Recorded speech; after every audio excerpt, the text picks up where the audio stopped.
വിശുദ്ധ പൗലോസ്ലീഹ കോരിന്തോസുകാർക്ക് എഴുതിയ 1-ാം ലേഖനം, അധ്യായം 9. അപ്പോസ്തലന്റെ അവകാശം. ഞാൻ സ്വതന്ത്രനല്ലേ? ഞാൻ അപ്പോസ്തലനല്ലേ? ഞാൻ നമ്മുടെ കർത്താവായ യേശുവിനെ കണ്ടിട്ടില്ലേ? കർത്താവിന് വേണ്ടിയുള്ള എൻ്റെ അധ്വാനങ്ങളുടെ ഫലമല്ലേ നിങ്ങൾ? മറ്റുള്ളവർക്ക് ഞാൻ അപ്പോസ്തലനല്ലെങ്കിൽ തന്നെയും നിങ്ങൾക്ക് തീർച്ചയായും ഞാൻ അപ്പോസ്തലനാണ്. നിങ്ങൾ കർത്താവിന് എൻ്റെ അപ്പോസ്തല വൃത്തിയുടെ മുദ്രയുമാണ്.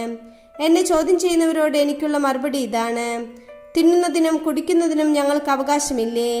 മറ്റ് അപ്പോസ്തലന്മാരും കർത്താവിന്റെ സഹോദരന്മാരും കേപ്പായും ചെയ്യുന്നത് പോലെ സഹോദരിയായ ഒരു സ്ത്രീയെ കൊണ്ടു നടക്കാൻ ഞങ്ങൾക്കും അവകാശമില്ലേ?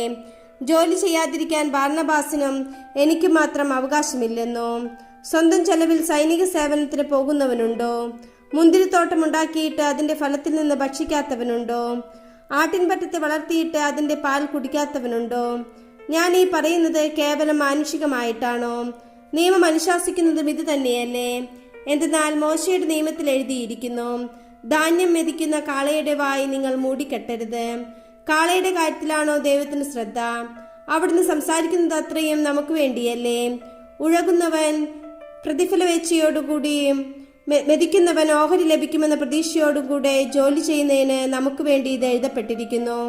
ഞങ്ങൾ നിങ്ങളുടെ ഇടയിൽ ആത്മീയ നന്മകൾ വിതച്ചെങ്കിൽ നിങ്ങളിൽ നിന്ന് ഭൗതിക ഫലങ്ങൾ കൊയ്യുന്നത് അധികപ്പറ്റാണോ? നിങ്ങളുടെ മേലുള്ള ഈ ന്യായമായ അവകാശത്തിൽ മറ്റുള്ളവർക്ക് പങ്കുചേരാമെങ്കിൽ ഞങ്ങൾക്കതിന് കൂടുതൽ അർഹതയില്ലേ? എങ്കിലും ഞങ്ങൾ ഈ അവകാശം ഉപയോഗപ്പെടുത്തിയിട്ടില്ല. ക്രിസ്തുവിന്റെ സുവിശേഷത്തിന് ഒരു പ്രതിബന്ധവും ഉണ്ടാകാതിരിക്കാൻ എല്ലാം ഞങ്ങൾ സഹിക്കുന്നു. ദേവാലയ ജോലിക്കാർക്കുള്ള ഭക്ഷണം ദേവാലയത്തിൽ നിന്നാണെന്നും ആൾത്താര ശുശ്രൂഷകർ ബലിവസ്തുക്കളുടെ പങ്ക് പറ്റുന്നുവെന്നും നിങ്ങൾ അറിയുന്നില്ലേ? അതുപോലെ സുവിശേഷ പ്രഘോഷകർ സുവിശേഷം കൊണ്ട് തന്നെ ഉപജീവനം കഴിക്കണമെന്ന് കർത്താവ് കൽപ്പിച്ചിരിക്കുന്നു. എന്നാൽ ഇതൊന്നും ഞാൻ ഉപയോഗപ്പെടുത്തിയിട്ടില്ല. അങ്ങനെയുള്ള അവകാശങ്ങൾ ഉറപ്പിക്കുന്നതിന് വേണ്ടി ഞാൻ ഇക്കാര്യങ്ങൾ എഴുതുകയുമല്ല. എന്തെന്നാൽ മറ്റൊരുവനിൽ നിന്ന് അഭിമാനക്ഷതമേൽക്കുന്നതിനേക്കാൾ ഭേദം മരിക്കുന്നതാണ്. ഞാൻ സുവിശേഷം പ്രസംഗിക്കുന്നെങ്കിൽ അതിൽ എനിക്ക് അഹംഭാവത്തിന് വകയില്ല. അത് എൻ്റെ കടമയാണ്. ഞാൻ സുവിശേഷം പ്രസംഗിക്കുന്നില്ലെങ്കിൽ എനിക്ക് ദുരിതം. ഞാൻ സ്വമനസ്സായി ഇത് ചെയ്യുന്നെങ്കിൽ എനിക്ക് പ്രതിഫലമുണ്ട്. അങ്ങനെയല്ലെങ്കിൽ മറ്റാരുടെയും നിയോഗമനുസരിച്ചാണ് ചെയ്യുന്നത്. അപ്പോൾ എന്താണ് എൻ്റെ പ്രതിഫലം? സുവിശേഷം നൽകുന്ന അവകാശം പൂർണ്ണമായി ഉപയോഗിക്കാതെ പ്രതിഫലം എന്നിയെ സുവിശേഷം പ്രസംഗിക്കുന്നതിലുള്ള സംതൃപ്തി മാത്രം.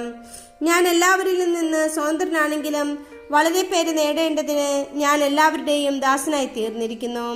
യഹൂദരെ നേടേണ്ടതിന് ഞാൻ അവരുടെ ഇടയിൽ യഹൂദനെ പോലെയായി. നിയമത്തിന് കീഴുള്ളവരെ നേടേണ്ടതിന് നിയമത്തിന് വിധേയനല്ലെന്നിരിക്കലും ഞാൻ അവരെ പോലെയായി. നിയമത്തിന് പുറമെയുള്ളവരെ നേടേണ്ടതിന് ഞാൻ അവർക്ക് നിയമമില്ലാത്തവനെ പോലെയായി. അതേസമയം ഞാൻ ദൈവനിയമമില്ലാത്തവനായിരുന്നില്ല, പ്രത്യുത ക്രിസ്തുവിന്റെ നിയമത്തിന് അധീനനായിരുന്നു. ബലഹീനരെ നേടേണ്ടതിന് ഞാൻ അവർക്ക് ബലഹീനനായി. എല്ലാ പ്രകാരത്തിലും കുറെ പേരെ രക്ഷിക്കേണ്ടതിന് ഞാൻ എല്ലാവർക്കും എല്ലാമായി. സുവിശേഷത്തിൽ ഭാഗഭാഗക്കാവുന്നതിനായി സുവിശേഷത്തിനു വേണ്ടി ഞാൻ ഇവയെല്ലാം ചെയ്യുന്നു.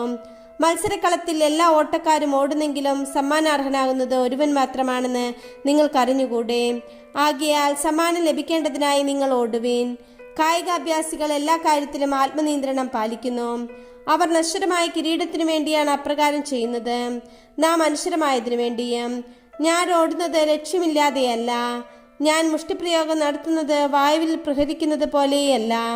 മറ്റുള്ളവരോട് സുവിശേഷം പ്രസംഗിച്ച് ഞാൻ തന്നെ തിരസ്കൃതനാകാതിരിക്കുന്നതിന് എൻ്റെ ശരീരത്തെ ഞാൻ കർശനമായി നിയന്ത്രിച്ച് കീഴടക്കുന്നു.